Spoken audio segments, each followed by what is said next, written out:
We say to our people, don't look at Genesis 6 as supernatural.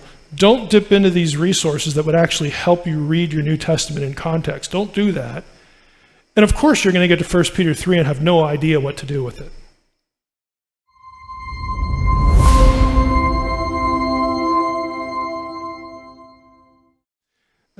This is actually fascinating. And I don't get into this in Unseen Realm. I do get into this a bit in Reversing Hermon, and again, a little bit in the Demons book. But Paul's talking about the law here. Why do we even have the law? Okay, and he says, why then the law? It was added because of transgressions, until the offspring should come to whom the promise had been made. And it, the law, was put in place through angels by an intermediary. Now, I do discuss the intermediary in Unseen Realm, but what I don't get into is the first part. Did you see that? Why do we have the law? It was added because of transgressions, plural. Now, if you're thinking, Genesis 3. Well, first of all, there's a lot of time between Genesis 3 and the Israelite community, which is the offspring of Abraham to whom the promise had been made. There's a lot of time, gap there. But more significantly, we don't have multiple sins as the reason why Adam and Eve are driven out. We have one sin. They ate from the tree of life. So what is he talking about transgressions? Okay, here's a thought, just to plant this in your head. Just whose transgressions are we talking about that led to the need for the law? See, in other passages, the law was given to, yes, teach us that we needed a Savior. That's, Paul says that. But he also said that the law was a restrainer. It restrained evil. It restrained the proliferation of evil. Believe it or not, in Second Temple Judaism, and again, you can just look the footnotes at the sources that I told you about where I do discuss this. There were Jews who thought about the law this way. The law was given when God decided to carve out an elect community, like to kickstart Eden again and get his people. He calls Abraham, and then they wind up in Egypt, and they're there for 400 years, and God told Abraham they would be there for 400 years. In Genesis 15, he actually tells them that.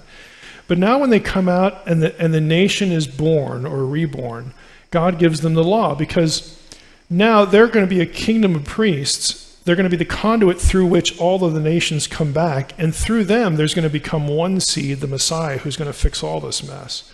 So the law is designed to protect them from evil, to restrain evil behavior, because evil has proliferated over the whole earth because of the transgressions, plural, of the watchers. That is the way a number of Second Temple Jewish writers took the relationship of the sin of the watchers to the law. And so scholars have asked, I wonder if that's what Paul's talking about here. The law was added because of transgressions. We needed the law because depravity had proliferated all over the earth. And if God is going to, call out a people and they're going to be right in the middle of this mess, they need some instruction. They need some instruction about how to be loyal to the true God and be a light to their world. Okay, just food for thought. Again, I think there's a very interesting trajectory there. And then later in the class, we're going to hit 1 Peter 3. But again, this is the passage where Peter's talking about the flood and Noah and angels that sin. And, we've got, spirits, in chains, spirits in prison, and the resurrection, and, again, the flood, the ark, all this stuff kind of thrown into the hopper. And it looks totally bizarre. As I said in the last session, this is the passage where I actually went to church, and the pastor who's doing a series on 1 Peter got to 1 Peter 3, 14 through 22 and said, we're just going to skip it. It's just too strange. if you understand, again, the Enochic backstory, that just as Paul used Adam as a type, as a foreshadowing of Jesus, Peter uses Enoch and the whole Enoch story as a foreshadowing of what the gospel would mean. If you understand that much, 1 Peter 3:14 through 22 is awesome. It makes baptism spiritual warfare. It's awesome. It's a great chapter. It's a great section. But see, we can't see that because we have been taught first to not see anything supernatural going on in Genesis 6. And if you're going to do that, well, then we'll add, well, don't ever read books that the New Testament writers read, like Enoch. Why? I mean, Enoch's not inspired, but a book doesn't have to be inspired to be important. Biblical writers read lots of books. They quote from lots of sources.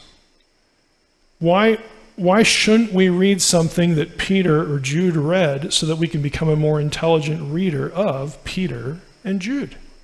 So we say to our people, don't look at Genesis 6 as supernatural. Don't dip into these resources that would actually help you read your New Testament in context. Don't do that.